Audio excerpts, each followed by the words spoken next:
this past Thursday. So I had to bike there, and then it was back up and running by the time I was coming back. So I could have taken it, but it was just something that happened.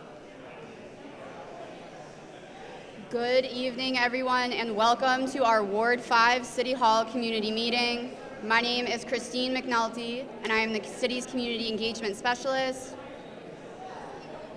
Before we begin, I'd like to note that bathrooms are outside of the entrance to the cafeteria to the right.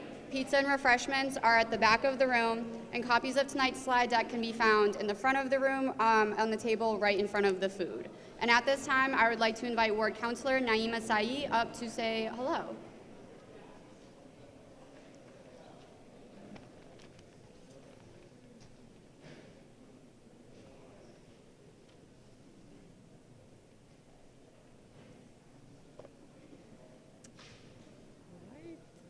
Hello, everyone. My name is Naima Saeed. I'm your Ward 5 City Councilor. Thanks, everyone, for being here tonight. I actually would like to start by recognizing my colleagues who are here tonight with us. We have here Councilor Willie Burnley and Councilor Strezel that you saw earlier. We also have our Ward 5 School Committee Representative, Laura Pitone, over there. And please, if I'm not seeing other elected officials, raise your hand. I think these are the ones they saw so far. So we're here to hear from city staff. We also obviously have the mayor here, but to hear from city staff updates on Ward 5. Just before we get started on that, I want to say thank you all for continuing to reach out to me, to meet, to chat, and to talk about the issues that we are dealing with here in Ward 5 or in the city that really informs the work we do on council, and we're working on a ton of important stuff right now. So thank you, and I will be here until the end of the night for any questions. We'll turn it over to the city staff. Thank you all for being here. Thank you so much, Councilor. Before we begin, I would just like to touch on the meeting format tonight. After each presentation, we will take 2 initial questions. We have a microphone available for audience questions. Please raise your hand and wait for the microphone before asking your question. If we don't get to your question initially, please hold on to it, because at the completion of all presentations, we will open up into a general question and answer format. Also, please note that we would like to give everyone the opportunity to ask a question tonight, so I will be doing my best to prioritize audience members who have not spoken yet during the Q&A segment. If we don't get to your question tonight, please email cm@somervillema.gov, and we'll direct your comment to the appropriate department. Tonight's meeting is being recorded. Meeting recordings will be available online at the conclusion of our meeting series and will be posted on the City TV government YouTube channel. And with that, I have a few quick city updates before we dive into the main presentation. So a reminder that the presidential election is on Tuesday, November 5th. On this slide, you'll see key dates like the voting registration deadline and early voting dates. All election information can be found at somervillema.gov/elections. In a similar vein, the election department is also looking for help for the upcoming November election. Please scan the QR code on the screen or email elections@somervillema.gov to learn more and sign up for an information session. Somerville's second participatory budgeting process has begun. Starting on September 20th, you can submit ideas for how the city should spend $1 million. Ideas can be submitted through November 20th by visiting somervillema.gov/pb. Somerville's Armory Master Plan will guide how the Armory building will serve as an art center, including a business strategy outlining how the space will be used, managed, and financially sustainable. To inform the plan, community conversations were held over the last year to gather community input.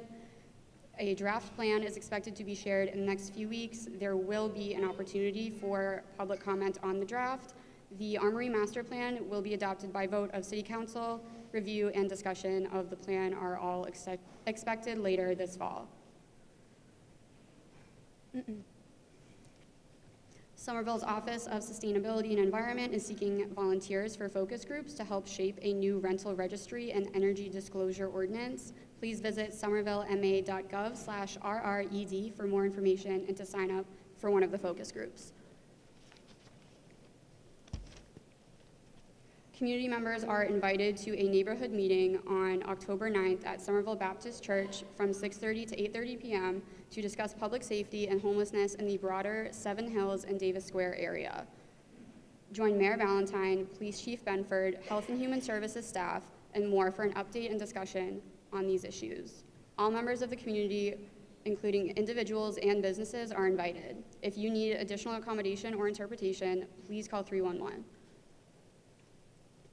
The Department of Racial and Social Justice is excited to share that the Public Safety for All Task Force, Civilian Oversight Task Force, and Anti-Violence Working Group are finalizing their group reports and policy recommendations. RSJ anticipates sharing the findings and recommendations publicly before the end of 2024. And on this next slide, you can find ways in which you can get involved and stay in touch with RSJ. At home, community members can combat flooding in their neighborhood through our Adopt a Drain program. When you adopt a drain or drains, you commit to caring for a local storm drain of your choice by checking on it and performing light maintenance as needed before and after heavy rain, wind, or snow. As a bonus perk, you can also give it a name. So if you look at this slide, you can see some of our favorites here. If you're feeling particularly inspired or creative, please visit somerville.mysticdrains.org to adopt a drain. I'd like to note some upcoming events happening in Somerville. We have the Summer Streets Monster Mash happening on Sunday, October 20th, and Truck or Treat on Thursday, October 24th. To see more upcoming events, please visit somervillema.gov/calendar. And finally, you can stay up to date with all things City of Somerville by subscribing to our weekly newsletter. You can do this by using the QR code on the screen, or by visiting somervillema.gov/subscribe. On this webpage, you'll find a list of other departments that have their own newsletters. We welcome and encourage you to sign up to any and all that may interest you. This concludes our quick updates portion. Thank you, and I would like to welcome Mayor Valentine to the podium.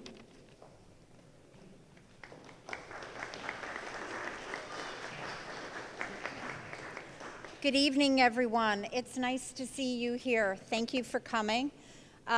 Usually what I do, I also want to acknowledge, I see our Counselor at Large, Willem Baugh, has joined us this evening. And if there's anybody else, any other elected? Oh, hey. And a state rep, Erica Eiderhoven. Is there any other elected who has come in? Please stand up. No. Okay, great. So a couple questions for us to get to know one another. I usually do this at the front end of all the meetings. So would you raise your hand if this is your first City Hall community meeting? Oh, wonderful. Thank you for coming. Great. If you've lived in Somerville less than a year, would you raise your hand? Okay, super. Less than 2, raise your hand. Less than 5? Less than 10? Between 10 and 20? Between 20 and 30? Between, let's say, 30 and 40? Okay. If you've lived here your entire life, raise your hand. All right. Woo! You get first prize. Thank you. Would you raise your hand if you've used the new green line extension? Okay. If you've also used the community path, please raise your hand. Okay, great. If you attend our street festivals, raise your hand. Okay. And if you sign up for our newsletters, electronic newsletters, I'm going to ask you, if you sign up for 1, raise your hand. If you sign up for 2, if you have 2 or less, 3 or less, 4, how many do we have? At least on the infrastructure. Okay, so half a dozen. Is anybody? Okay. All right. Mr. Lynch gets the first prize there. Okay. So thank you. The next thing I'd like to do is I'd like to introduce our staff or have them introduce themselves to you. In particular, some people can't stay for the whole meeting. They have very specific questions. So if you want to reach out to them during the meeting or before it ends, feel free to. So I'm going to ask city staff who are here tonight to please stand. Thank you. And I'm going to, so we're going to do really fast, okay? And we're going to start with the left, and we'll start this way, okay? Loud. And pass the mic. That's it.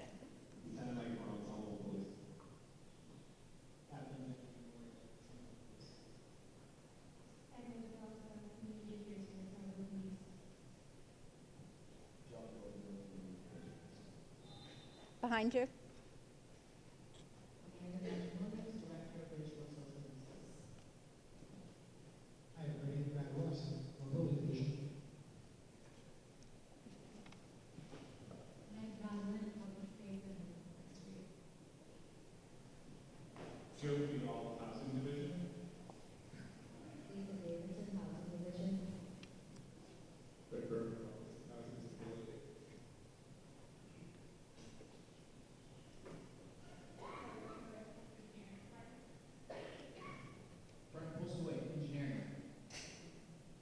Fields Economic Development.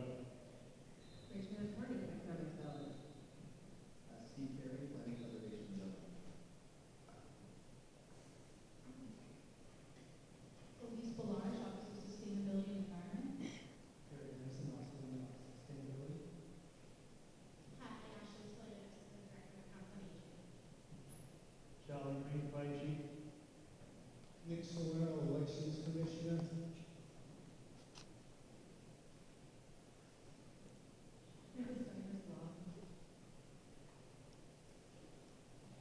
Sharice Haynes, Constituent Services 311.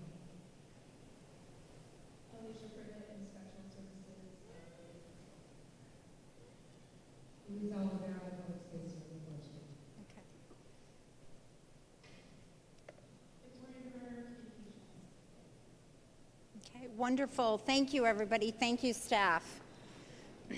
So tonight I'm going to focus on some of the most fundamentally important work that the city does for the community, not just to meet our basic needs, but to achieve our most aspirational goals. That's investing in, updating, and maintaining our infrastructure. Infrastructure is all the facilities and fiscal systems that serve our community. At the city level, that means everything from roads, buildings, sidewalks, to utilities like water and sewer, to our public parks and playgrounds, to smaller items like manhole covers and streetlights. But despite how vitally important infrastructure is, our nation has been neglecting it. Since the American Society of Engineers started grading the conditions of our country's infrastructure in 1998, the nation has gotten a D or a D+ every year but one. Somerville is no different. We've been underinvesting in infrastructure for decades. So I've made it a priority to accelerate that work. But infrastructure is extremely costly and time-consuming. So our community has had to find new ways to move forward. We've done this a number of ways. We've planned ahead and built up revenue streams, and we've compiled years of visioning and planning. We've been smart to bring in a community-driven development that creates new tax revenue to fund our needs. We've also improved our bond rating. Strong fiscal management is a central focus of my administration that goes hand in hand with making infrastructure projects possible. And last year, we earned AAA bond rating for the first time ever. That saves us money by lowering interest rates on borrowing. And to be clear, we do have to borrow for larger projects, like the Somerville High School, which cost about $280 million. And we've had to staff up. For example, in the past 7 years, we've increased increased our infrastructure and asset management staff from 8 to 35. To our community's credit, via these measures, we've been able to begin righting this ship. But it's going to take time, determination, and more of those traffic detours I know we all love to keep moving forward. When I say we're focused on our infrastructure, this is what it includes. 109 miles of municipal roadway, 167 miles of sidewalk, 181 miles of sewer and stormwater pipes, 125 miles of water mains, 4,802 manhole covers, 1.6 million square feet of building, 15,600 water service connections, and of course there's more. I won't read the whole slide. There is more, but this, gives you the picture. And a key thing about all this infrastructure is that most of the major items were built in the 1800s and early 1900s. That includes our road networks, many of our buildings, and especially our sewers, many of which are still more than 100 years old. Schools, on the other hand, are the one main exception. All but 2 of our schools were built or replaced in the mid-1990s or later. The 2 older schools are the ones we're planning around now, Winter Hill and Brown. Winter Hill School was built in 1974 using now what's considered a disapproved construction method that has been failing many similar buildings around the world. And the Brown, our oldest school, was built in 1900 when men were still wearing top hats. But even our newer school buildings require maintenance, modernization, upgrades, and for this reason, I've ordered a full evaluation of all our schools as soon as I took office. And that became our K-8 master plan, which is guiding the work to address the Winter Hill, the Brown, and system-wide school building needs. But we are focused on more than just fixing things that have been neglected for many years. Rather, our needs, demands, and goals have fundamentally shifted in recent years and decades, and our aspirations have grown. Striving to do more means every project is more complex and takes more time. We don't just pave roads, we transform them from being just for cars to being more safe for vehicles, buses, bikes, car shares, walkers, and rollers of all ages. We don't just rebuild streetscapes and buildings, we squeeze in more green and open space with them. We don't just replace failed water mains, we build in reduced flooding and sewer backups into our homes and businesses. We build schools now to meet the complex modern curriculum needs. And whenever possible, we are advancing our climate action goals by also greening up our projects with energy efficiency, fossil fuel reductions, and more. In short, we find ourselves facing the challenge of reshaping the 20th and 19th century infrastructure to meet our 21st century goals. But Somerville is always up for taking on the toughest challenges, so we are pushing hard to meet our infrastructure needs and our infrastructure goals. And I'll start with our schools. It is our responsibility to ensure our students have schools and resources they need to learn and thrive. Again, our most significant school project right now is the Winter Hill. We've been accepted into the MSBA state funding program for the Winter Hill, and possibly Brown needs as well, if the community supports including Brown.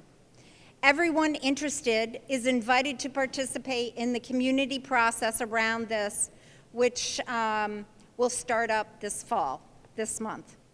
We need state support to both afford this and to ensure that we have room left for the other needs like roads and public spaces. We are also continually working on other school upgrades, both inside and out, be that playgrounds or new heating and cooling systems. We are also continually assessing pavement conditions and repaving our roadways to restore them after the ravages of our New England winters. And we know how awful it is for you all to drive over a pothole that throws out your suspension in your car. So in addition to pothole filling, our paving program targets streets in the most need of repair. The map is here. It's also online as an interactive map. It shows what we've paved recently and what's coming up. So the purple streets are under contract right now for completion next year. Blue are planned in the coming 5 years. We are also want everyone of every ability to be able to navigate our sidewalks. So in addition to the spot sidewalk repair, we work systematically as well to upgrade full sidewalks for accessibility and safety. When we can, we roll sidewalk into street projects, which brings those all-important cost savings. We just completed phase 1 of repaving Highland Ave. I know it seems like it took forever. That's partly due to the pandemic disruptions. It also because we upgraded the sewers and the other underground utilities first before putting down the interim paving. Soon we'll start the design process for a full redesign with the community's priorities at the forefront. We've got more projects underway for Elm and Beacon, Broadway, Western Pearl, Washington Street, and more. And we also recently completed projects on Eastern Pearl Street, Powderhouse Boulevard, Holland Street, and more. In all of them, we'll be working to meet multiple community goals and needs. In our recent Public Safety for All survey, the #1 safety concern raised over and over again was traffic safety. We heard you then and before.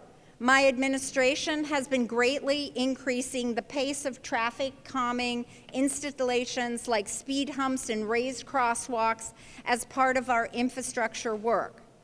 Brad, our Director of Mobility, also has a slide on this, so I'll let him speak to it more in detail.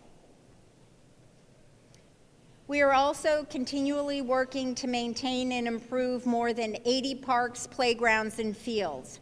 Projects can be large, like the construction of Rivas Field, or small, like the recent expansion of the Glen Park Community Garden. And again, in the spirit of getting more out of every project, we don't just build above ground when we construct green space. We add water retention features under every park where possible to reduce flooding, and it works. When I was a counselor, I used to regularly get heart-wrenching phone calls and emails from people in the Union Square area whose homes and businesses had flooded. After the water retention tank holding 1.2 million gallons of water were installed under Lincoln Park, most of those calls stopped. Projects underway include monumental efforts like the Poplar Street Pump Station, which will add sewer capacity to roughly 2/3 of the city to the west of the Poplar Street. The Mystic River Outfall and the Sewer Separation Project will add similar sewer capacity to the area north of Poplar Street. Other more targeted projects like Morrison Ave flood mitigation or Central Broadway water main upgrades are also underway. When you reduce these projects to just a few rows of text on a slide, it's easy to miss how big they are. So I just wanted to take a moment to let us gaze at the work underway in this photo on the Poplar Street pump, which is in the Brick Bottom neighborhood. Those little yellow figures are workers. And last on the list, just a shout out, it goes to our team who's been working to replace all of the lead water service lines to keep this poison out of our drinking water. We are a national leader in this. Somerville will have eliminated all known lead service connections by next year, 2025. The MWRA is, in fact, asking our staff to help teach other communities how to do this now that there are new federal requirements for this. So if we could just give a clap and a shout out to our engineering team, thank you. I do also want to share that all this work takes time and involves many steps. This chart is simplified, but you get the idea. It starts with assessment and financial planning. We do community engagement, then design and procurement, and more before we even get to construction. That's why we measure most project schedules in years, not months. Just one example, we started planning on rebuilding Somerville High School in 2012. Today, 12 years later, we are still working to complete the multi-year punch list to close out the remaining finished work. Managing costs also at the root of why infrastructure is neglected nationally and in most cities. I'm not willing to kick the can down the road on these critical needs. So we are working to plan carefully for bonding and borrowing. We seek alternate revenues such as federal and state funding, new tax revenue growth. To give you a sense of the numbers, the Somerville Avenue utility and streetscape projects, so that's everything underground and above ground, is $72 million. The Spring Hill sewer separation is $38 million. Somerville High School was $280 million. And the Poplar Street pump station we looked at on just a moment ago is a $113 million project. And to just give you a sense of maybe the smaller costs, sidewalks, a mile of just one side of sidewalk is $1.5 million. Paving the roadway is another, for 1 mile, is $1.5 million. And so if you do a full reconstruction of 1 mile, that's both sidewalks and the roads, it's about $4.5 million per mile. With such high costs, we always strive to work as efficiently as possible in terms of time and money. One way we do this is by digging once. That means we coordinate with city teams and utility companies, such as Eversource Gas, to ensure underground work is completed first before we pave a road. It makes no sense to dig up and damage a new road to do utility work. That's how we used to do it. We don't do that anymore. Now we plan ahead, we coordinate wherever possible. That way we don't have to pay for the repair.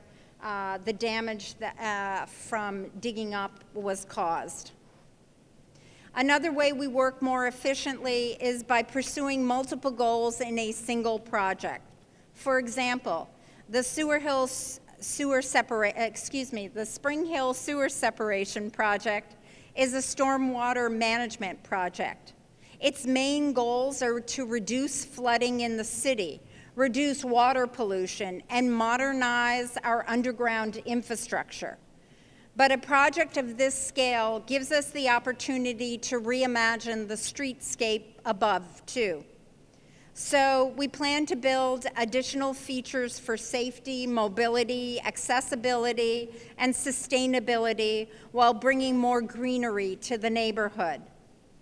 Building for all of these needs at once lowers the overall costs, and it also gives us more benefit from the project. To sum it up, We are investing in our infrastructure not only to meet the basic needs like clean drinking water and safe streets. We are building for right now and for future generations so people can thrive in Somerville today and tomorrow. We are rebuilding to create a better quality of life. So that's all. Thank you for listening. I'm here all evening, but I'm happy to take 2 questions now if anyone has them. Hi.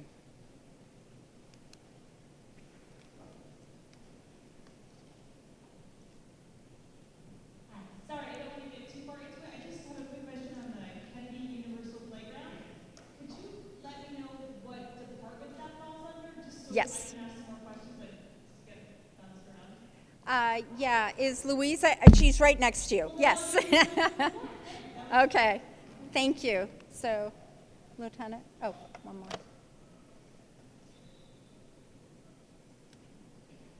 My name is Blair. Talk about flood mitigation, which is obviously so important. We all saw, in North Carolina, Florida, these types of floods are going to become more common. So as part of what you're designing, what you're doing, like how much of the thought of these, what used to be 100-year storms are probably now going to be every couple of year storms. Yep. How are we going to prevent that so that our communities don't end up in the same ways that we saw communities across the country have been in? Thank you for the question.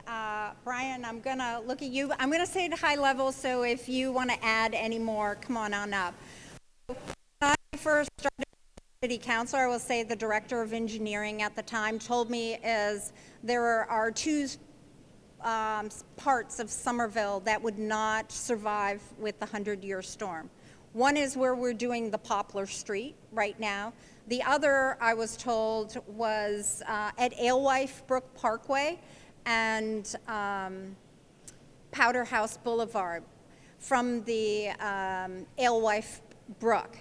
We're doing work on that now to deal with that. That's it at a high level. But I don't know, Brian, if you want to add a little bit more. Yeah. Thank you. Yes, again, I'm Brian Polstwaite, Director of Engineering, and much of our division's work is reconstructing, reanalyzing, redesigning our sewer systems, in particular our stormwater system. And so most of the projects that we work on are trying to get our system so that it is more effective at dealing with the stormwater. Most of our system, as the mayor mentioned, was built over 100 years ago. The storms that we have today are bigger and more intense. And the key is the intensity of the storm. We get more rain in a shorter period of time. But a couple things to know about our stormwater system is that, and it's very different from what happened in North Carolina and what happened, as some of you all remember, in Vermont a few years ago. The flooding that we receive in the city is mostly flooding from rain that falls on the city. So it's our own system. We have control over it, and we have a good ability to predict and know when to be worried about it. The rivers that we're adjacent to, the Alewife Brook and the Mystic River, do flood, but luckily most of Somerville being on a hill, even next to the rivers, most of our community, including our residences, are outside of the 100-year flood zone. So when you're looking at the concerns, and they're real in North Carolina, those critical flooding issues are not the main issue that we're worried about here.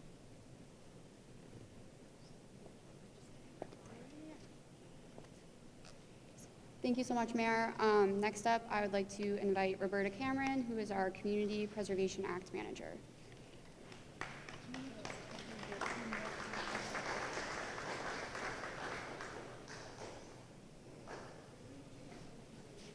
Thank you, everyone, for giving me the opportunity to come and speak with you this evening.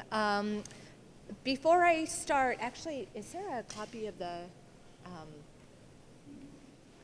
Thank you. It's just helpful to see the slides while I'm talking. Before I start, how many people here have never heard of the Community Preservation Act? I will not be offended if you raise your hand. I'm just curious. Great. So I will begin at the beginning so that everyone has an understanding of what this is that we're talking about. The Community Preservation Act is a program that was enabled by the state legislature back in 2000, which enables cities and towns who opt in to tax themselves, to put a small surcharge on local property taxes that goes to a fund that they can use to pay for open space, outdoor recreation, historic preservation, and affordable housing projects. And this is a unique resource because the community decides what the community needs, and it's a tool for investing in our own community. So Somerville opted in, voted, the communities opt in by a vote of the general election. So Somerville voters opted in back in 2012 with a 1.5% surcharge. That means that whatever your tax bill is, they add 1.5% on top of that tax bill to go into this fund. And Somerville has generated an average of about $3 million a year in local revenue. And it took a couple of years after 2012 to get up and running. 2014 is the first year that the city had funds that they delegated out to the community. So we're celebrating this year the 10-year anniversary of the program being up and running in Somerville. So a few milestones to talk about what we've done with CPA over the last 10 years. We've contributed to the creation of over 80 affordable housing units so far, and over 150 more affordable housing units are in the pipeline being created with the help of CPA funds. We've supported housing assistance programs administered by the Somerville Housing Corporation, Somerville Homeless Coalition, Somerville Community Corporation, CAS, and other partner organizations that are helping people to be able to stay in their homes or find housing that they can afford if they're Somerville residents. We have expanded and improved open space and parks in the city and improved schoolyards, and CPA has helped us to implement our open space plans and create healthy and resilient outdoor spaces. And we've preserved iconic Somerville landmarks like the one that's illustrated on the slide here, the Prospect Hill Monument.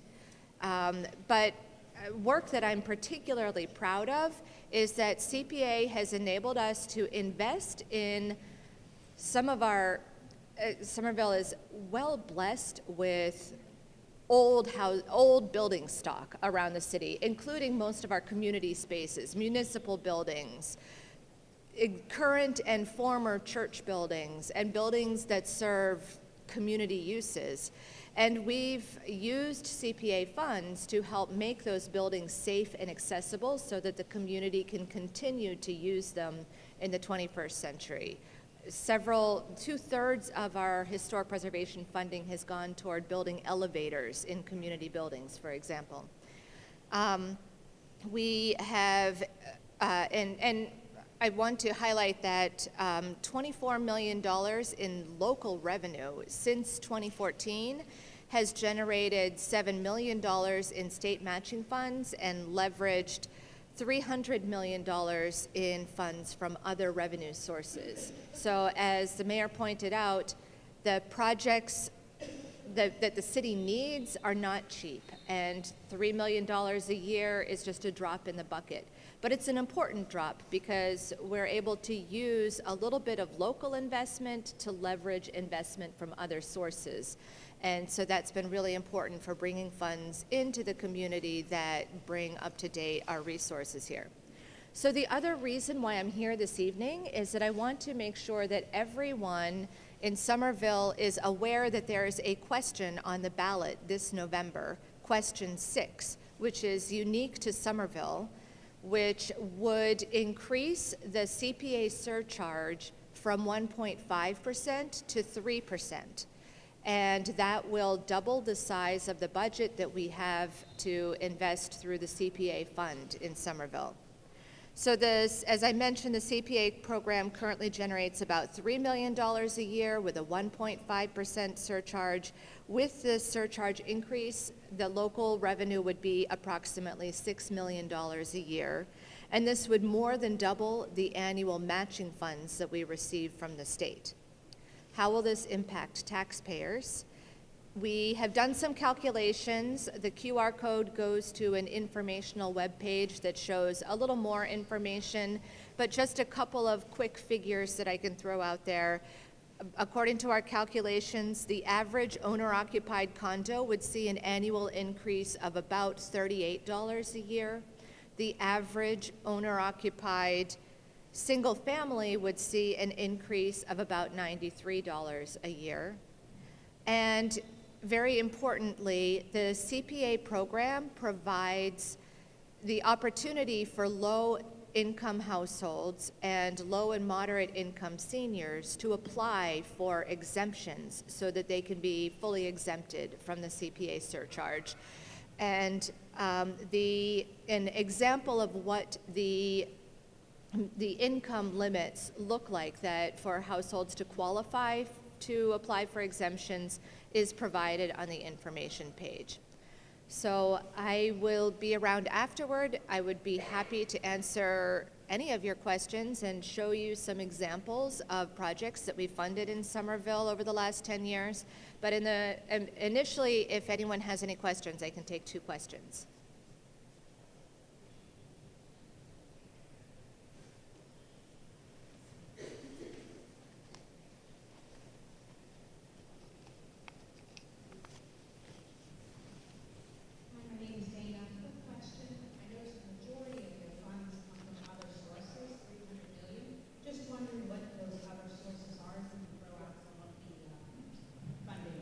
Sure. So the CPA program only manages the funds that are raised locally and the state match. So that equates to about $35 million that the CPA program has directly contributed to these projects. But the projects themselves, the proponents, bring funding from other sources to be able to complete projects that cost more than what we can provide.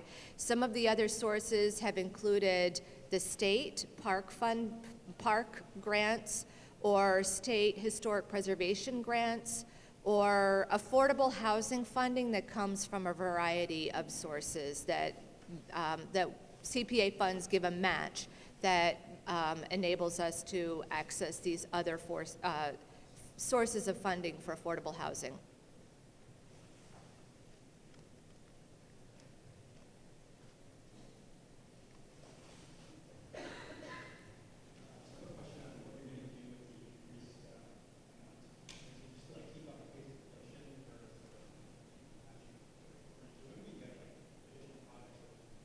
That's a great question. So the way the CPA program operates is that it's a grant funding program. So half of the funds go right away to the Affordable Housing Trust, which runs their own process for distributing funds to affordable housing developers and to organizations that provide services for low-income residents. But the open space recreation and historic preservation projects apply to the Community Preservation Committee that makes decisions about how to spend the money.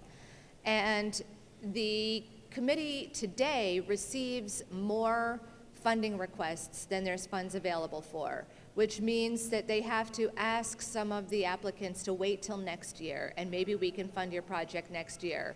Or break your project down into smaller components, and instead of being able to fix the whole building all at once, we can give you a little bit of money at a time to fix it over several years, which ends up costing more in the long run. So having more money to distribute would perhaps enable a different distribution with respect to affordable housing versus the other program areas. It might also enable projects to be completed in a more timely basis or to be able to reach more of the projects that they're not able to fund today. Thank you.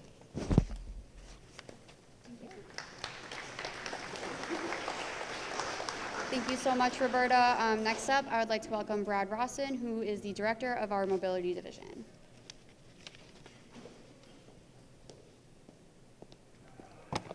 Hey, everybody. How's the volume? Can you hear me okay in the back? Not too loud in the front? Thanks for bearing with us. My name is Brad Rawson, like you. I'm a Somerville resident. I'm a proud parent in the excellent Somerville Public Schools, and I have the privilege of serving our great city as Director of Mobility in the Mayor's Office of Strategic Planning and Community Development.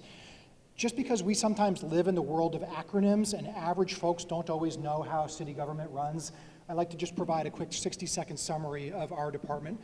Office of Strategic Planning and Community Development is an 85-person interdisciplinary policy office reporting directly to the mayor. We have, no exaggeration, 30 affordable housing specialists. Lisa and Joe and Fred from some of our housing teams are here. We have, no exaggeration, a dozen economic development specialists who do small business support, workforce development, and real estate development. Rachel and Ted are here representing that team. We have a dozen specialists who do short-range planning, project review, architectural, and all sorts of permitting. Steve is here representing that team. Louisa and her team include landscape architects, construction project managers, certified arborists. You'll hear from Louisa and her team a little bit later. So the 8-person team that I manage does 2 primary things to serve our community's goals. Number one, we are the spearhead of our Safe Streets movement. We work with many other interdepartmental partners who I'll name drop in a second.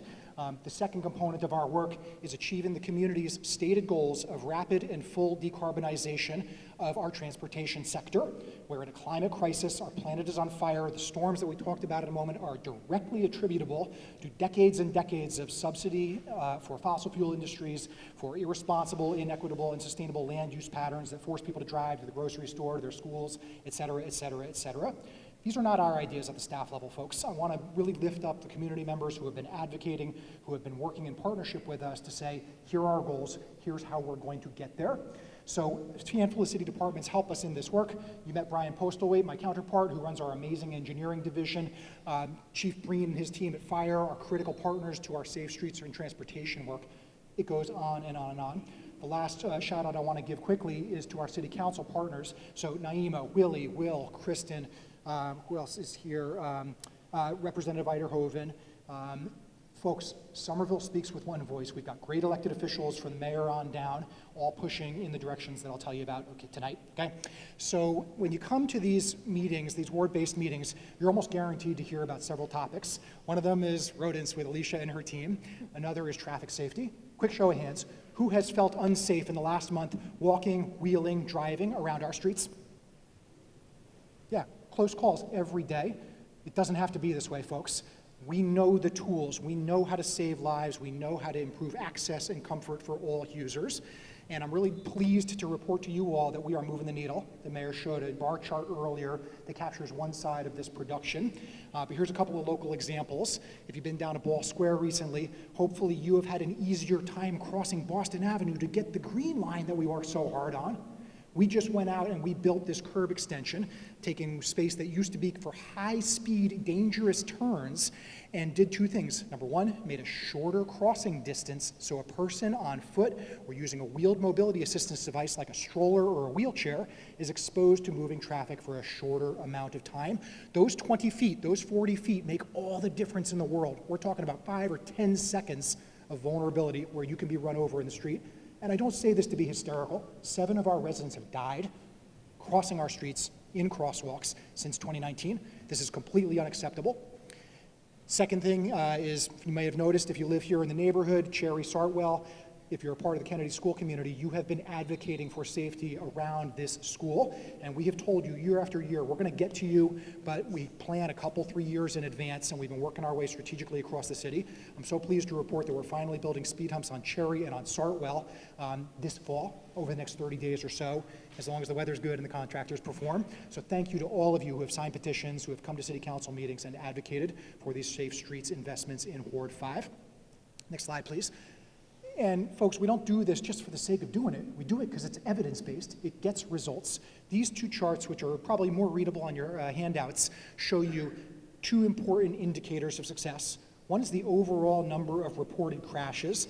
Captain DiGregorio and his team feed information to us, and so we know more or less live time where crashes are occurring and how bad they are. And what you see on the left with that bar chart is a 10-year trend line of crashes going down. Now, not all crashes are the same. That first bar chart will include fender benders, side swipes in the middle of the night where your mirror gets knocked off, but it will also include severe injury crashes involving pedestrians or people biking. But the second chart, which is a line graph, focuses on crashes involving people walking or wheeling, pedestrian crashes, and we're really proud that our traffic calming program and all the other work we do is pushing that number downward. So again, a little hard to read here, but the most recent annual data in 2023, at the end of this downward trend line, is still too many. 20 crashes, 20 times that somebody has been lucky to come away from that crash, hopefully without life-altering injuries, right? We know the tools. It's about speed humps. It's about raised crosswalks. It's about curb extensions, protected and separated bike facilities. These are the things that save lives on our street. Next slide, please. So here you get a sense of our tracker. Do we know, are our processes working? So without getting too deep into the details, please understand that there's a whole group of people in our procurement offices, our communications offices, our law office, engineering, mobility, parking, et cetera, who are working together to try to improve the pace and quality and communication of our construction programs. If we are doing this work and you don't know that it's coming, shame on us. You can disagree.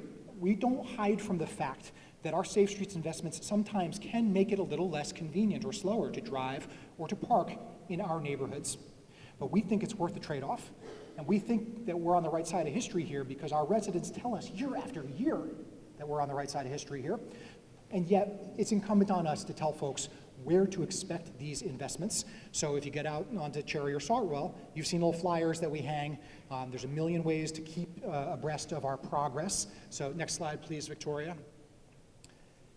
We're trying to explain the why, the where, the when, and the how. So a traffic calming page explains all the pros and cons of these different traffic calming treatments, how you can advocate for your neighborhood. It's great to call up your city councilors. Naomi relays your concerns here in Ward 5 all the time, but there are a million other ways too. Charisse and her team at 311 handle a million calls on this topic, right? And they route them to us. They all get routed and evaluated together. We look at data, we look at land uses like schools, parks, senior housing, places of worship to prioritize these efforts. We have an interactive map so you can kind of help stay on top of things. And again, remember, we often have to plan 6, 12, 18 months in advance. So even if your street is not prioritized this year, please know that we're coming. We are really serious about this work, folks, and it's because you tell us that's important to you. So last but not least, we have a couple of signature projects in and around your neighborhoods. The mayor asked about signups for newsletters earlier, and I was a little disappointed to see that people were perhaps shy or perhaps not signed up. Folks, please, you can't just complain about traffic impacts. You can't just complain about noise and about jackhammering. You can't just complain about parking access, about speed humps slowing you down. You got to sign up for these newsletters. Regardless of how you feel about these issues, this is an important part of our civic dialogue and a way for us to keep you informed. So, mobility newsletter, policy, opportunities to get engaged, construction newsletter, day-to-day, month-to-month, quarter-to-quarter impacts, and we really try to connect folks to ways to get live-time information. So a couple of flyers here show you important work. Quick show of hands. Were any of you among the 160 Somerville residents who came to our Elm Beacon Connector meeting last week? All right, not too bad, not too bad. Yeah. So again, for a long, long time, folks have been saying, what's up with Elm Street?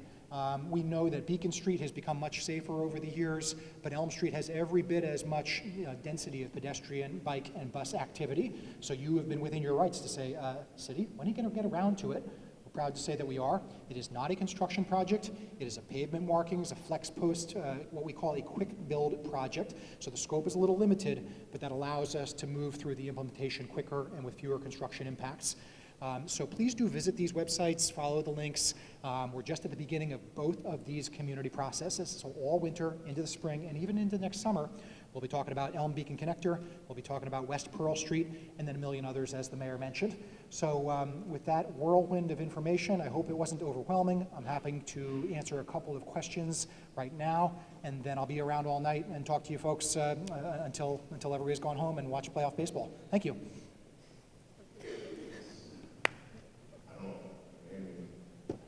I have a problem on my street with safety. And I've contacted the city a number of times about it. Nothing's been done. So you said you had a kid. You wouldn't let your kid on a dusty street or dusty sandstorm, walk in a sandstorm. That's what my street's like every day. And it's been like that for months. So contractors build it and he's got a road cut. Cut the road. He brings up all the dirt and leaves it on the street. In addition to that, he has a ramp down the site, which is forklift brings up all the dirt from that ramp and leaves it on the street. After his curb cut, after his street cut, he never cleaned up the dirt. He continues to drag the dirt out, and people drive over it. Every house on the street is covered with dirt. You can't leave your windows open because there's a dust cloud. This has been going on for 6 weeks. I've called the city, nothing. I've talked to the superintendent. He says I can have a car wash. My car needs to be washed every single day because he makes a mess of it every single day. My house needs to be washed every single day, inside and out if I leave the windows open. I've called 311. As usual, nothing got done. So, how does a resident, what more can I do? I've gone down there with a leaf blower, but it makes so much dust. I'm afraid I'm going to cause the same problem that he is by doing it. So, I went down with my hose. Then, street length's a hose, I got to go down half the street. Because I'm trying to paint my house. I can't paint the house with the dust cloud coming. It's ridiculous. Now, in addition to not being safe because it's unbreathable, he's blocking the street all the time with no detail. He's got heavy equipment in the street with no policing. The superintendent assures me that he calls the police every day that he blocks that street. That would be about 30 days in the last 60 that he's blocked that street with equipment, with road digging. He said that he called for detail every single one of those days. Does that sound true to you, officer? That he couldn't be supplied with detail on 30 days out of 60? Does that sound realistic? Is the Somerville police that short of details that would be a true statement that you told me? Maybe I suggest that we handle these questions in 2 parts, so thank you. I'm sorry, it sounds super frustrating. No. So 2 parts of the question. One was about, I think you said, prior to construction impacts in your neighborhood. You live 5 in Warburg, right? Whoa. Where's the address? My address? No, the address of the construction site. It's on the corner of the way. It's like 13. 27 units. So let's deal with the Brian talking about. You're not familiar with that project? And then we'll talk about these details in a moment. Yes, again, I'm Brian Folstoy, Director of Engineering. Yes, I am very familiar with the project that you're referring to. Another portion of my team works on permitting construction projects. We work in tandem with our ISD, our Inspectional Services Department, which is our building permit department. We work in tandem with them. We have worked with this particular contractor a number of times. We do get complaints about this particular site. I don't know if we've received your particular 311s, and I'd like to talk to you afterwards to make sure that we are. But yes, we do. Why would you not get my 311 calls? That is why I want to talk to you, sir. I can't tell you anything other than I called 311 and reported it. I understand. What more information can I give you but that? They did nothing. Okay.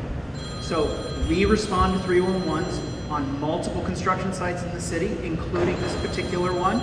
I'd like to talk to you afterwards about what the specific wording of your complaint was and when I said they're making a mess of the street and they're not cleaning it up. That was my specific wording. There's no reason it wasn't dealt with other than it wasn't dealt with.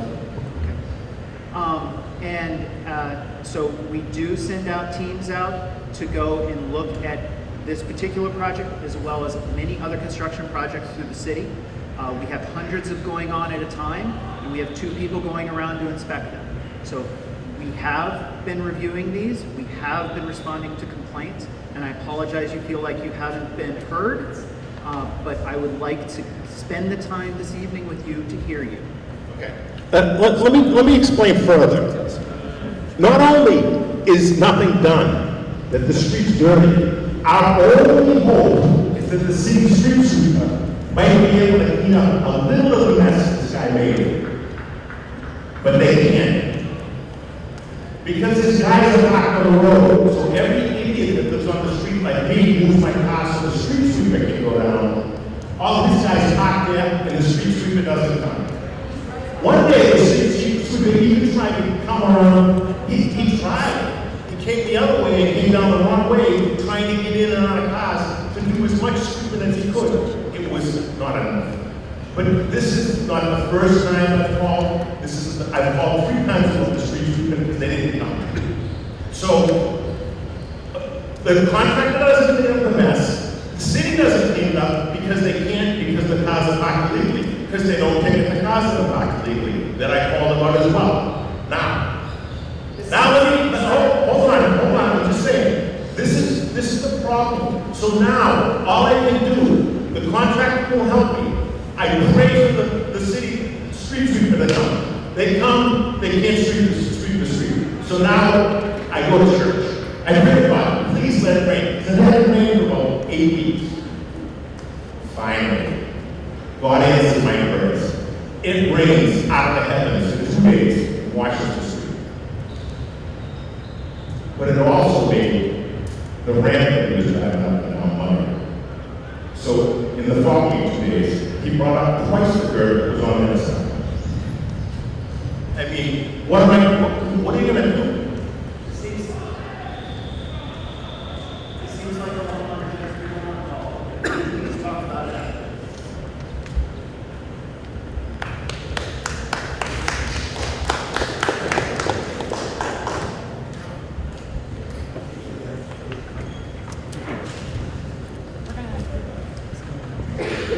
My name is Matt Daniels. I have a question about safe routes to school, especially those of us commuting to the Edgerly Kimberly Hill. 2 points I've noticed since school started. One, a real lack of crossing guards at Broadway or Path. And I understand it's a state road, but it's something that has been really affecting a lot of parents. I'm just curious if you have input on that. The other one is one of our solutions to not do that is to take the bike path as much as possible. And what I've noticed is a huge amount of near misses at the intersection of Bike Path and School Street. The way that is laid out right now is incredibly dangerous. I just didn't know if there are plans to deal with that. It's caused both to be hit and almost hit people almost every day.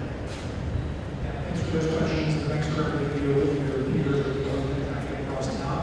So on cross guards, I just quickly acknowledge it's a state road. Like Somerville Police Department, the state agencies that do cross guard programs on the state roads are having trouble attracting and retaining staff.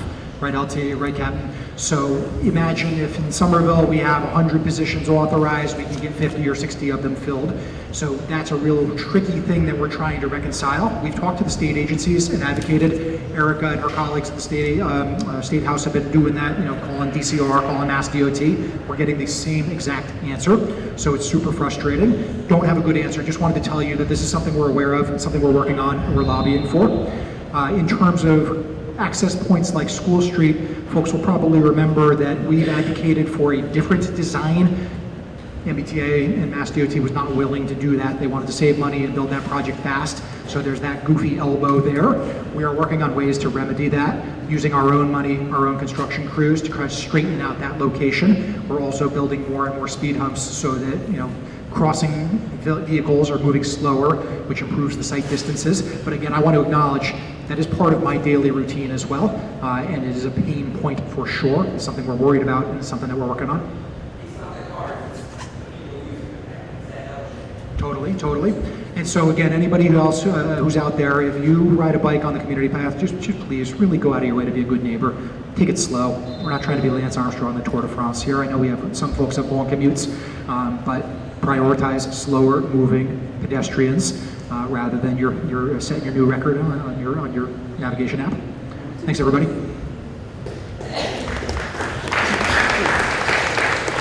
Thank you so much, Brad. I would like to welcome Lieutenant Perron and Captain DiGregorio to the stage. Podium.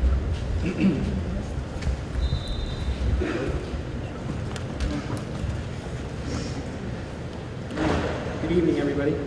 Everybody hear me okay? How about now? Good. Awesome.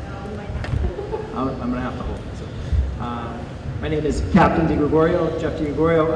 I actually was born in Ward 5 and still have roots here. My parents are still living here after 47 years. So, I want to let you know you have a special place in me because I grew up here. We'll talk about a little bit of citywide crime. Overall, the past year, Part 1 crimes, which are the more serious crimes, burglaries, robberies, aggravated assaults, up 10% over the city. Ward 5 has seen a decrease in 7% of these crimes. That being said, if you're a victim of crime or somebody you know, these numbers really don't mean anything, but generally speaking, Ward 5 probably sees the least amount of crime through the city. What do we do about this? So, some of our responses to crimes in this ward and others is deploy area cars and other resources we have based on patterns, hotspots, repeat incidents, and feedback from the community. I've had many conversations with people who call and have an incident, and we'll put it in our directed patrol book and try to deal with it best we can. Officers are made aware of any patterns or hotspots through our bulletins, communications, through directed patrol assignments. We continue to increase residents' awareness of crime and crime prevention through social media and through community alerts. One of our goals is transparency, and recently with partnership of RSJ and Communications, we opened the Open Data Portal, which gives you crime reports, calls for service, traffic citations, motor vehicle crashes. I will say this is probably a 30-day lag. It's not real time. That's because certain things are under investigation and there's privacy issues that you can't report without vetting someone. But I encourage you to go to that and check it out.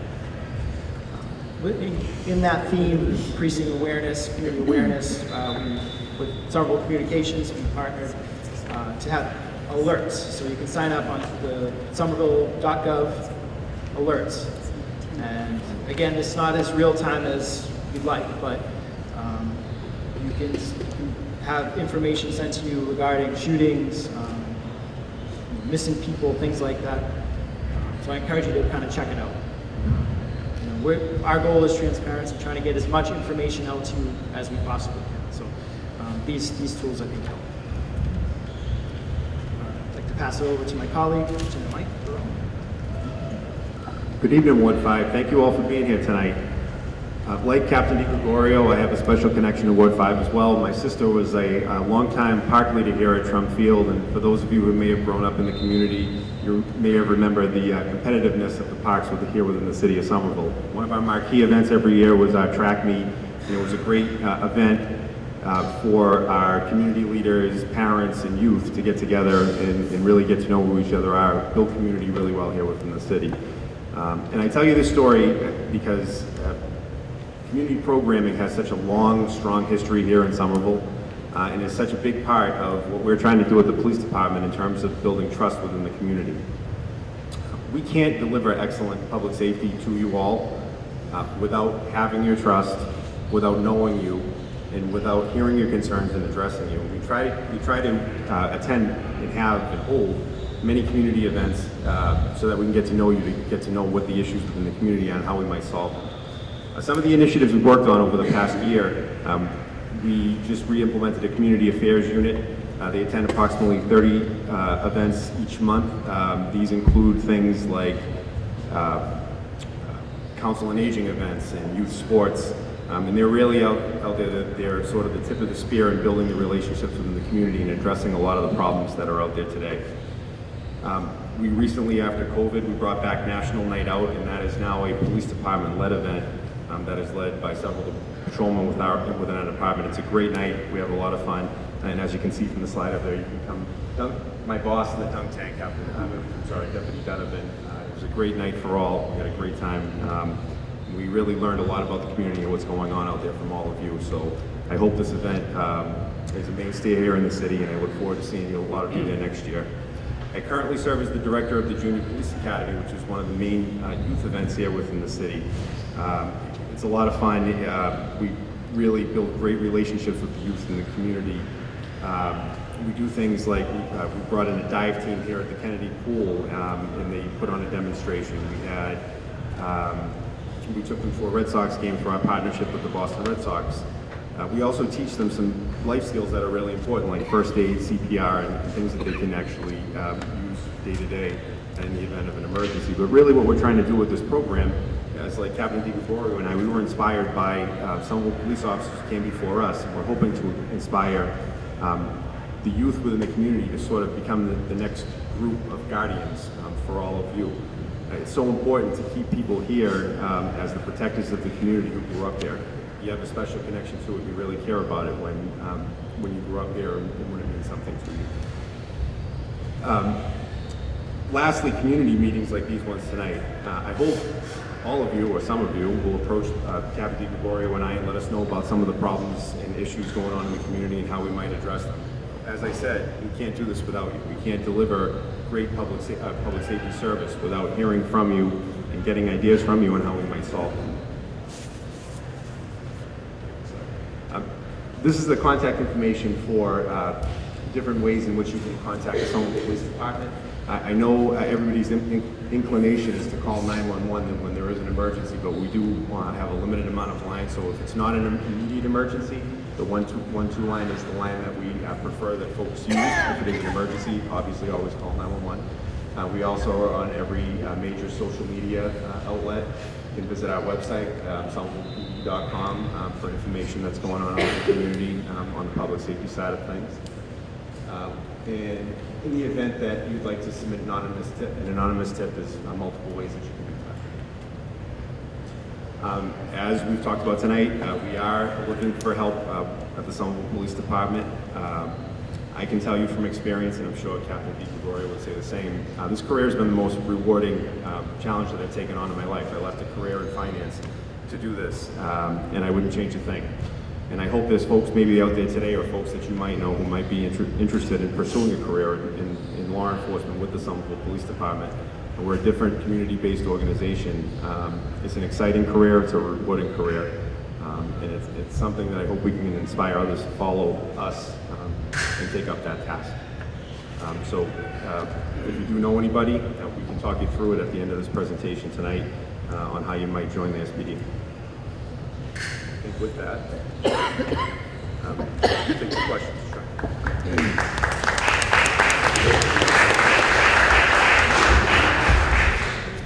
Hi, I'm Marcy Littlegill, 5'2", and some of the things we're seeing in Somerville, we're seeing all over the country with rising people without housing, addiction, despair, and all of that. And we just saw this past week 3 people in Seven Hills Park stabbed. Something happened, I think, in Mr. Craig today. This is, so there's we know that everything can't be just, enforcement, and everything can't just be, we'll somehow magically come up with housing for everybody. So how do you connect with this multifaceted issue in a way that addresses the serious rise in violence and at the same time recognizing that it is complex and multifaceted? So I can tell you, I did make it up to the incident up in Davis Square yesterday, and we are trying to be as visible as possible with the staffing that we have across the city, especially in areas that we identify through statistics that may be areas that we want to address. Sorry, is that better? Yes. I believe the number is we've had 525 directed patrols up in that area over the last several months, where we're trying to show an actual presence within that Davis Square area.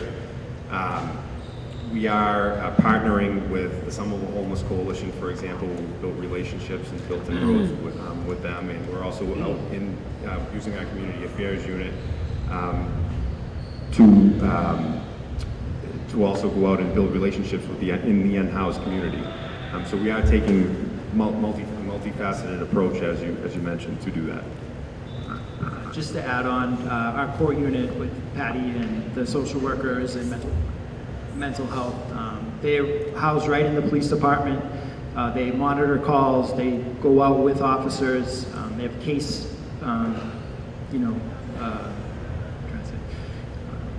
they have caseworkers that are assigned to these people. So we know who these people are, the core unit, social work, they know who these people are. So it's more than just a response, it's building relationships with people that need, whether it's mental health or any other substance abuse, we know who they are, and we try to kind of battle it that way, as opposed to just strictly enforcement, which, 100% enforcement is just not going to work. So.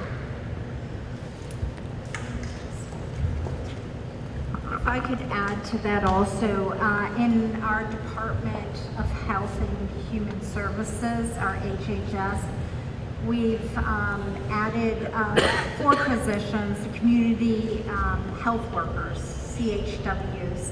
They have a manager, and then there are 3 staff people.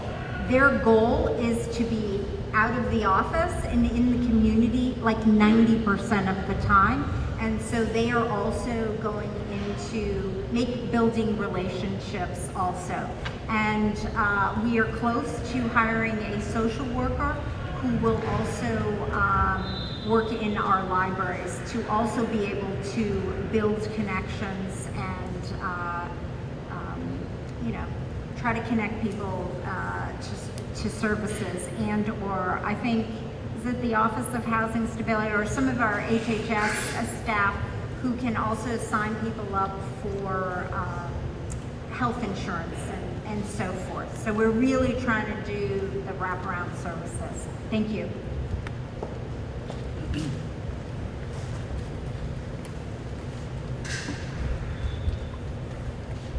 Thanks. Will again. As I'm sure most people have noticed, there's been like a pretty big increase of moving violations with cars. I live on a street with a stop sign on one-way street. Can't remember the last time I saw someone actually like come to a full stop on the line, like before the line, and not just roll right through, or if they do stop when there's like a pedestrian in the middle of the crosswalk. So what kind of steps are being done and taken to improve that kind of safety and enforcement there? And then the same goes for like parking violations. Like, not to be that guy, but I did, like, the other weekend I was going to Lindell's and there was a cop car parked in the bus stop. I have a picture of it if you want to see it, but like that kind of stuff is really unfortunate to see. I know parking is less available now that we're implementing a lot of more safer designs, and I'm 100% for that. I'm glad that we're doing it. But what are we doing to make sure that we're not seeing bad faith actors take advantage of these sorts of changes? Yeah, it's a great question. We have besides the regular patrol officers, you have a dedicated traffic unit. There's various grants that they have, and usually what works is, people like you will reach out to your council people, will reach out to us and say, this street, I'm having an issue. We'll have a concentrated patrol there, whether it's 4 hours, because we have these these traffic grants where we can just not take patrol officers off the street to sit at a corner. We can, but we need your input, and we can talk after this. You can let me know where it is, and I can kind of set that up. As far as parking where we're not supposed to park, if it's a city vehicle, police, DPW, anything like that, at least I can speak for ourselves that, we get these complaints, and Mike gets these complaints, and we take them seriously. Unfortunately, sometimes there's emergencies, things can't be avoided, and it's not ideal where we park and what we do, but if somebody's going in to get lunch or coffee or things like that, we don't do that, so we shouldn't do that. So, thank you.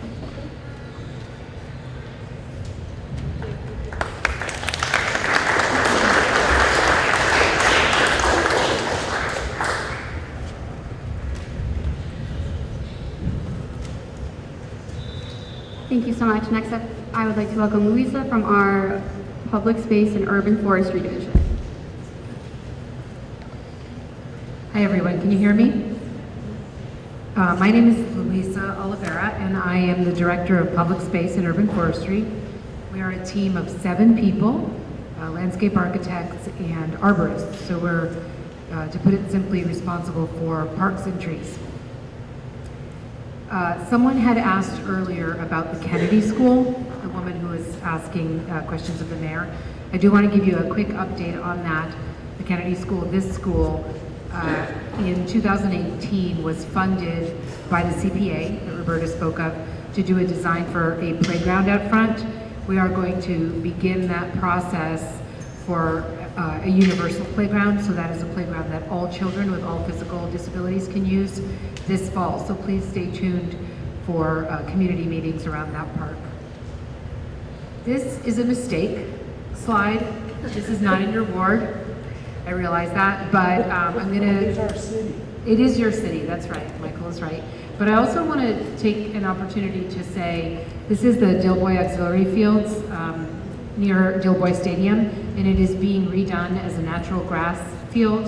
And what is important here is that there are slits being put into it that are helping the field absorb more water during extreme rainfall. So it's another example, as you saw in some previous slides, of the ways we incorporate green infrastructure into our parks. So a lot of our parks are actually working as sponges while you're playing on them.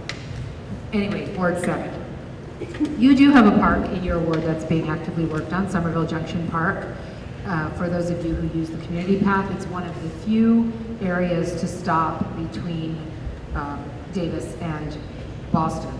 One of the only areas where you can take a little bit of a break. It is being constructed right now. We hope to have it open in the spring of 2025. And it will have 77 new trees, as well as all native plantings, and a bike fixing station, as well as a water station so that people can take a break, and a blue bike station. We're hoping that as it grows, we'll have a lot of shade and a break from the heat and from your very slow and careful cycling. Next slide, please. The other thing I want to let you know about is that our department just finished, after a year and a half, a pollinator action plan, and this is a plan that was envisioned to stop or to help with the biodiversity crisis. So we often think of cities as not a place that provide habitat, but in fact we had a scientist and a consultant team who looked at and inventoried all of the pollinators in our city. We have 288 species, in case you were wondering, and a lot of citizen science went into that. And this plan is going to be a resource regionally. It's open source. It's on the Summer Voice page. All of our parks projects, as well as many of the projects our mobility team and other construction projects, are on this Summer Voice page. And it is, please spread the word, because it is filled with ideas on how to create more habitat, from your own private garden to a porch garden to a very large public park. So please do take advantage of that. I think that's what I have for you. Any questions?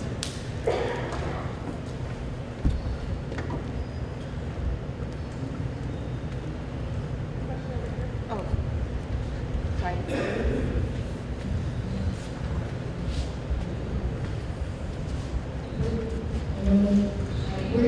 With the amount of trees being planted, how will we have enough space for more parks or playgrounds or buildings? That's a good question, and you must have sensed that I missed a slide. Yes, so we do have a problem in Somerville because we have so many people in so little city. We are the most densely populated city in New England. So trees also do take up space. So you're right in saying, where is everything going to go? But I would say to you that trees, unlike a lot of other infrastructure, are a great thing because they get more valuable as they get older. So I don't think we should stop planting trees to put in more of the other things. And in our division, we plant 350 trees a year. This year we planted 360. We're always stretching it. And we, in total, planted, when we include the Miyawaki forest, which is a type of microforest behind the high school that is very densely planted with a very diverse palette of species, we have planted 750 trees this past year. So, I know, right? That's a lot. That's a lot. We have also, when a developer is working in our city, they're required to create public space, and we have gotten 90 street trees from the developments that have come online this year. And if you ever want to help with trees, you can totally help us.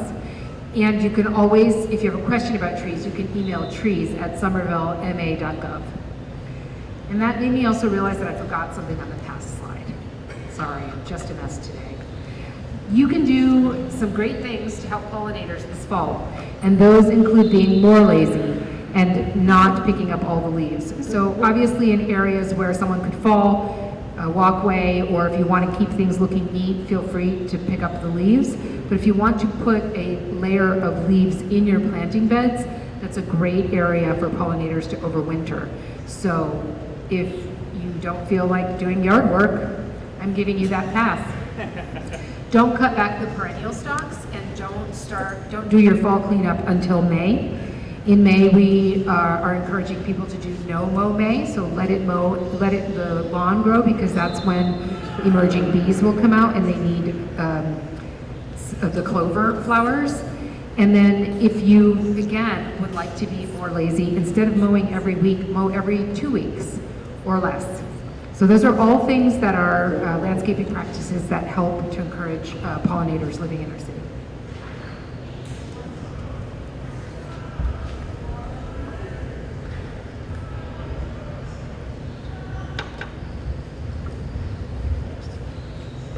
Simple question, how many pollinator species are there in the city?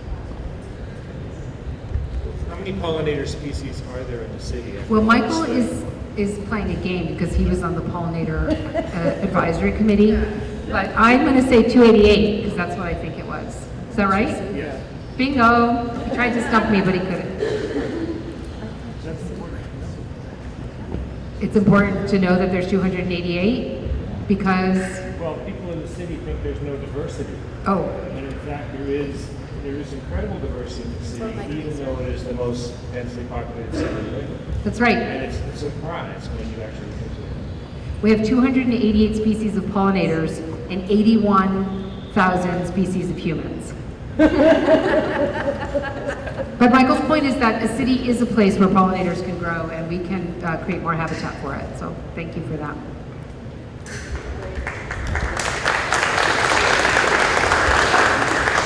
Thank you so much, Louisa. Next up, I would like to welcome Alicia Privet to the stage, who is our Environmental Health Coordinator in the Inspection Services Department.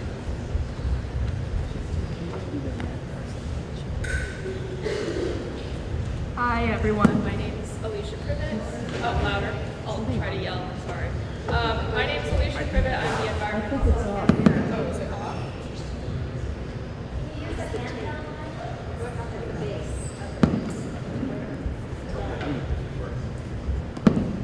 Oops.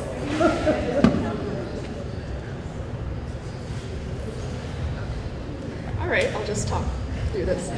So my name is Alicia Privet. I'm the Environmental Health Coordinator for the city. Some may call me Rat Czar, Rat Lady, Rat Queen, whatever you feel is comfortable for you. You can call me whatever. I have some brief updates about the rodent control program that have been ongoing and also starting up this fall. So, next slide.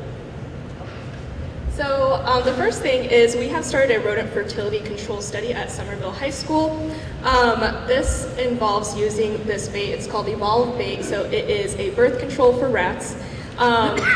We are looking at various data points for this, including feeding rates, burrowing activity, and of course, how many rats are in the area. We are sharing this work with Cambridge. We are working on a shared grant, so we are comparing data with them. We are comparing sites, activity, and things like that. So with that, we are somewhat limited in our scope of area that we choose because they do have to be either comparable or jointly mutually beneficial, but we are looking at other areas to deploy this product. And then some updates for those of you who don't know what the Residential Rodent Assistant Program is. It is a free baiting program through the city. You can contact 311, you can contact me, or you can contact the Inspectional Services Department to sign up. This program has made some changes over the last year. So last year it was a 1-month service, about 2 visits every other week. We use contract blocks. That's just the type of bait we used.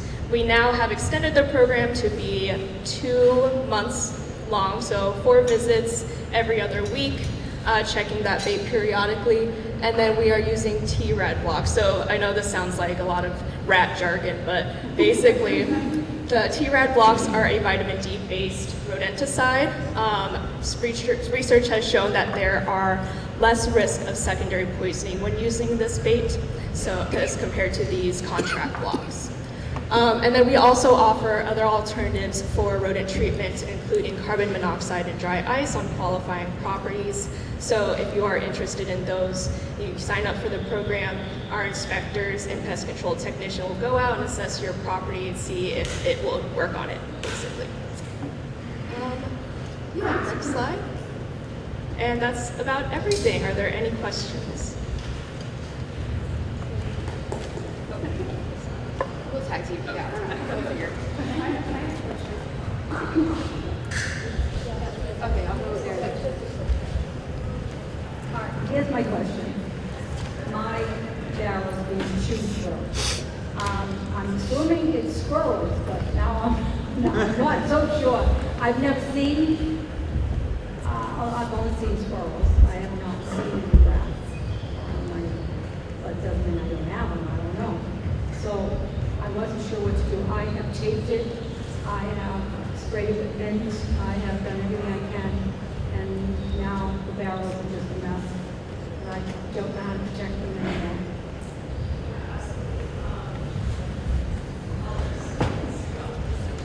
So yeah, in terms of the barrels, you can replace those. You can replace them if you contact 311 or the Public Works Department, and they will come and replace your trash bins. Your first replacement's free. After that, it's about $50 per bin. In terms of identifying the creature, so we have heard that squirrels can damage trash bins. I'm so glad you haven't seen rodents on your property. That's great to hear, but I'd be happy. Absolutely, absolutely, yeah. And I'd be happy to come out, visit your property, and take a look around just to do a free assessment. But other things to look for is droppings around the barrels. If you've noticed garbage being pulled out of the trash bins, that's likely a sign of rodents. They tend to drag things towards their nests and stuff.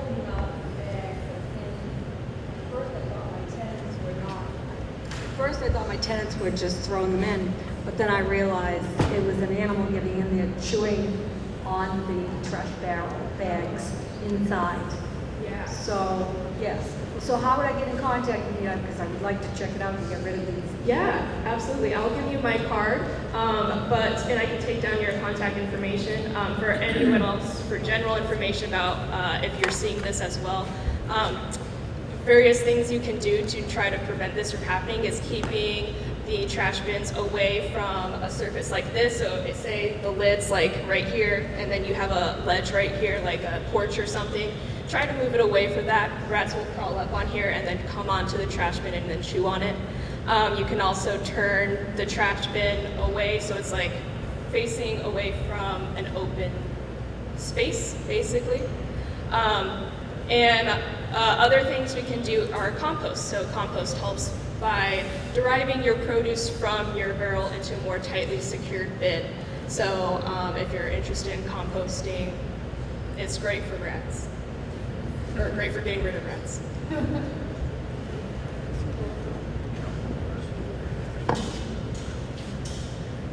I think, I forget my question. I'm on Quincy Street. We have just a ton of rats. And so I guess your program, we just found like a big hole that may be going into our basement. And so this is the kind of thing we can call the city about? Yeah, absolutely. So if you want to contact and get on the program, I would say also the program works best when multiple properties are involved at a time. At the street, So yeah. if you want to invite your neighbors, that would be great, and we could work all together. I would also be happy to do a community walkthrough, and we can point out best practices in some areas, not so great practices in others, just so we have a good understanding of what reducing access to food, water, and shelter is. The other question I have is the rodent birth control. I've heard about this for many years. I'm glad that there's some movement with that. Can that be made available to people even though you guys are doing this study? Yeah, so this is kind of what we're testing out with the birth control. Just trying to see where it fits best and how we can deploy it. There are some kinks we're trying to work out. It's more finicky than the traditional bait in that you have to rebait it many times, or else it doesn't exactly work. Just things like that. Other things we're trying to work out the kinks too, but we are we're doing this study in the hopes to expand it to other people in the future. And do you think that's going to be within the year or so, or? Yeah, it would be. I mean, we're working on Obviously, paper, you don't know. but it will be a little bit, I will say. Okay, thanks.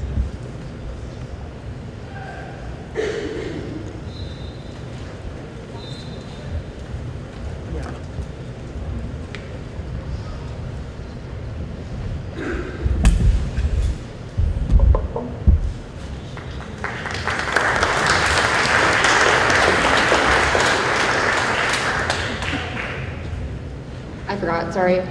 Thank you so much, Alicia. At this time, I would ask that any city staff that presented tonight make their way to the front of the room near the podium. We're going to transition into the Q&A portion of the evening. And I would ask that you come up to the front and make yourself available to answer any questions.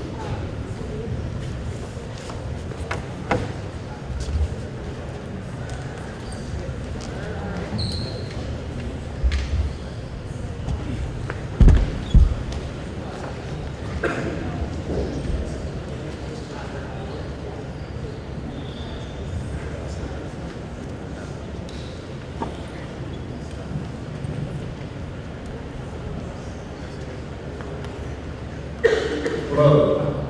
Hey. My name's Chris. I'm a resident here in Somerville.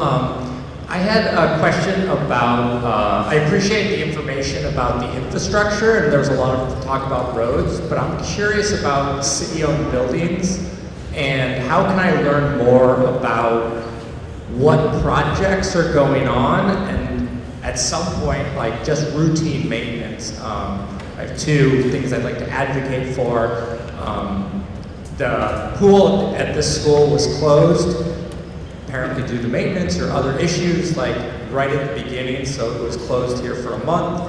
Kind of, it seems to happen often that that this pool closes. And secondarily, advocating for doing something with City Hall clock tower. It's really bad, and it feels, I'm concerned, and that's why I want to know more about infrastructure, is things like this that may seem small feel like they're larger issues, that if we can't take care of putting paint on City Hall, the clock tower falls in. If we can't maintain a pool, how can we hope to do more aspirational things? So small things, but love to learn more about how we can stay on top of the maintenance of our physical building infrastructure. So wonderful. Thank you for the question. It's spot on. There's been underinvestment, and that's what we're working on now. I'm going to start with the last question first. Our roof in City Hall, the slate roof, will be worked on this spring. They're starting it. They started now, and then the clock tower is going to be done. So that'll be done by next year. The pool, I will answer as, if I understood correctly, it was supposed to go for maintenance, but then one of the, I think it was a mechanical issue, stopped working, and they've been trying to, work with the vendor or find whoever the vendor is to correct it. And you're right, there's been under-investment. The point or the transition we're actually in now as a city is trying to fix the buildings that we're in now, and then also work on a maintenance plan to be able to do it. So we're there. I don't know if, no one's here from Capital Projects, right? And you answered Yeah. everything. So. Okay, thank you. We can also connect you. We have a capital investment plan, and it will be prioritized what we will work on. They usually are 5 years out. Our teams are working on it now. It's interdepartmental, and with the divisions, you probably have 30. That are working on it now, and when I came on board, as I just said, every department that manages an asset has to be part of the capital investment plan. If you search our website, you'll probably see the last one that was completed, which was about a year and a half ago, and we're in the process of updating it now. What we didn't expect was that we would have problems with the Winter Hill School, which just paused everything, and we had to relocate a school of 430 students to another location. So we were all hands on deck with about 15 departments working to make that happen and to make that move happen in a matter of 10 weeks. And this summer, that was 2 summers ago, and this past summer, we worked on reuniting the whole school by also bringing in pre-K and kindergarten into the portion of the building that had the space to take those students in. So there's a lot going on.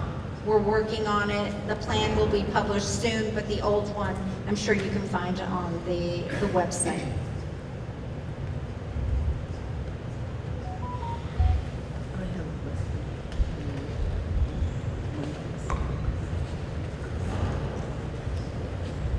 A follow-up question to kind of what this gentleman was talking about.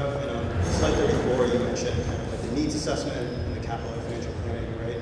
I would assume that there'd be some sort of iterative loop between needs planning and also capital planning, because you have a finite pool of capital to allocate those resources, right? So like, what methodology do you use to determine like, how am I going to efficiently spend this pool of capital?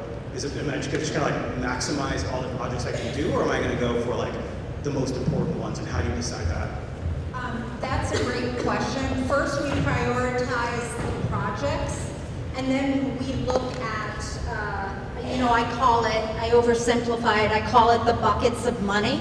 So it could be grant money that we've gotten, it could be money that's been earmarked from the feds or from the locals, but our finance department goes through that. So our finance department is part of the capital investment planning team, and then we start looking for money, and sometimes we move things up or slide things back based on where we can get the money to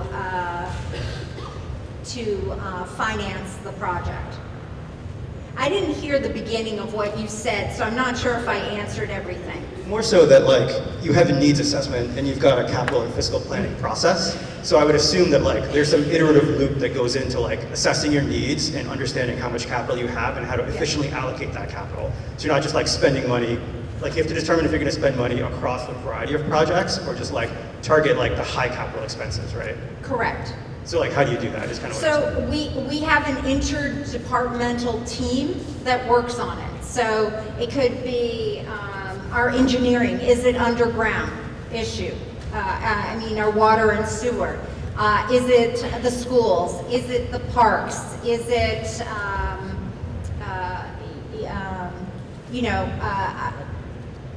parks, buildings, you know, which buildings are on which, is it our firehouses, who, you know, they haven't been updated in, you know, 50, 60 years. So it's the interdisciplinary team that comes together.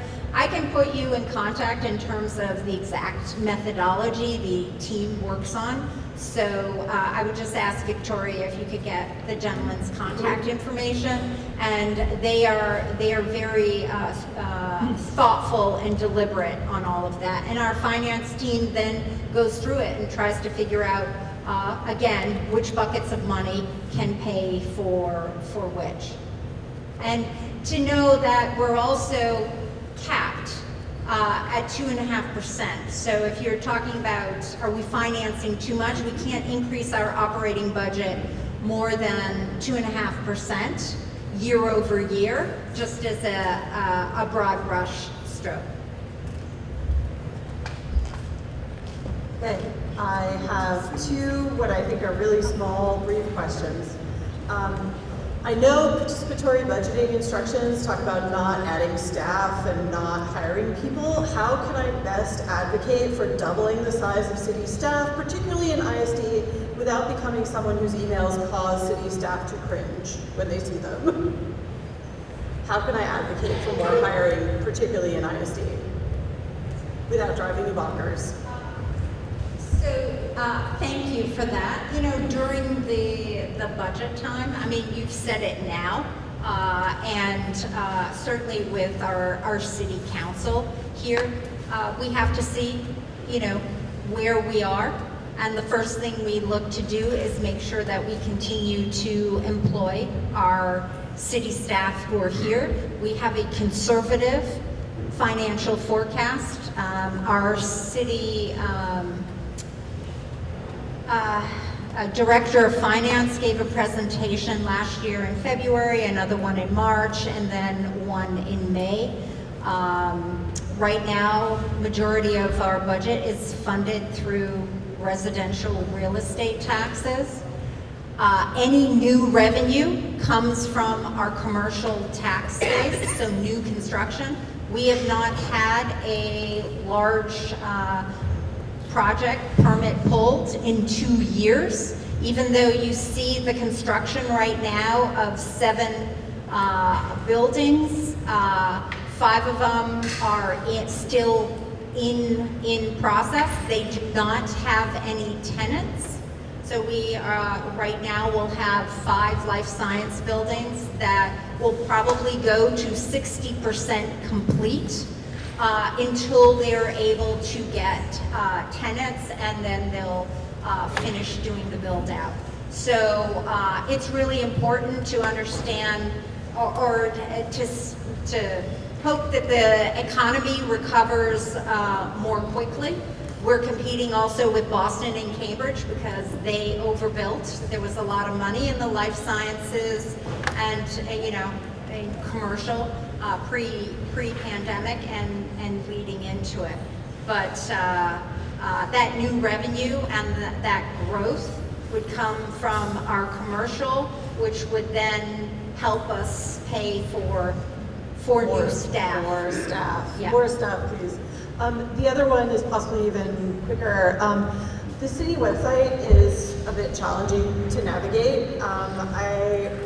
I actually wrote up a Google Doc for my cohort of students to try to find the different places in the city website where they could go for events and calendar information, which is a particularly difficult problem in the city website. I'm happy to make that Google Doc available, but is there a plan for when the city's website will be updated and the information will be, like, it's a hard problem. I don't know how to solve it. I just know it's definitely a problem. Is there a plan for when the city's website will be more navigable? Thank you for that. I need to look into that. I know many people will say that they use Google, so our SEO, our search engine optimization, is working and they come in that way. I'm not saying that's the best way to do it, but I will say that that work. So in the interim, I don't know the details on the website. Victoria can get your contact information and we can get back to you. Thank you.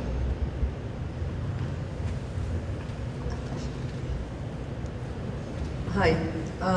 We haven't talked much about the library. I know you mentioned it, and I just wanted to say how I'm a big fan of the Somerville Library, and the staff is great. But I was very upset to hear about having a security guard there, and I understand the reason why, but it seems like that money could have been used to get more library staff or handle it some other way than having like uniformed officers in the library. So thank you for the question. I will say that our staff asked for it. So we've also in the process, close to finishing, hiring a social worker. So our libraries are community spaces for everybody to come to. But our library staff are also interacting with some things that they don't have, don't know enough about if someone's having a hard time or an issue. So the social worker is partly set up to be able to connect those persons or anybody in the library with other services that are happening in the city or say in the state. This are ideas that have come from our library staff, and they will say to me, we really want to be working on the library, librarian, and working to give the best experience that way. And so they've been having to redirect their attention. But again, these ideas have come directly from our library staff, so we want a safe location for them. Work environment. Thank you. Hello. So recently the city upgraded some of the sidewalks on my street by replacing the asphalt from the meters before. By doing that, the bank and they damaged some of the panels that were not supposed to be replaced. I called a couple times for that. I'm probably going to end up doing something myself, but in the wintertime, the water is going to penetrate the cracks, and it's just going to be doing more damage, not only on the ones that were not replaced, and also in owners' properties. So I just want to put this up there. What is your address, please? Or the location? Partridge Avenue, Partridge. Yeah, they told me that was a punch list item, but it's not going to help if it's going to be not now and after if it's going to be next spring, there's a problem, especially if the winter is cold. Since I have the microphone, so about the dog poop. I don't own a dog, but it disgusts me to see sometimes when I come home from work, especially on trash days, my bin's still outside and has some stuff over there. I keep my stuff all clean and disinfected, so they not only should clean it up, but also bring it home to their stuff. I never saw it, but there will be a little bit of a problem. I'm sorry, officers. I agree with you. If I see someone doing that, it's a no-no. So thank you for the comment. I have heard that before. Yes.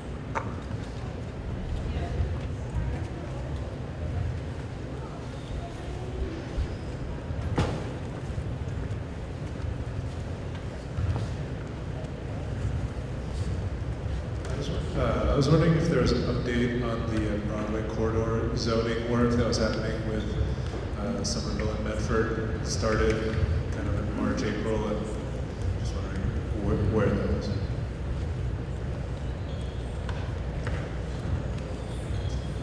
Steve, Rachel, perhaps you can come up and talk. This question was about the Broadway corridor study that Somerville's been doing in partnership with the City of Medford. Sure. you can all hear me? Steve Carey, PBZ. Yeah, we did hold a 3-day charrette several months ago to get the community's input on changes to see the corridor.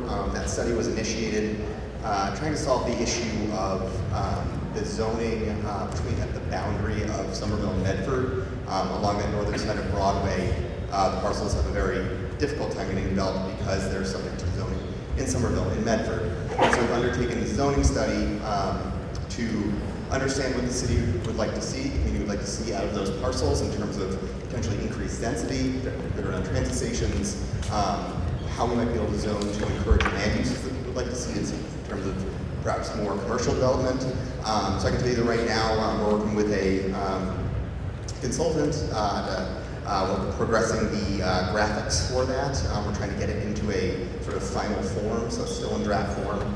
That is coming along. So appreciate you, asking about it, and feel free to reach out to the planning office. We're planning at somervillema.gov, and we can give you a more detailed update.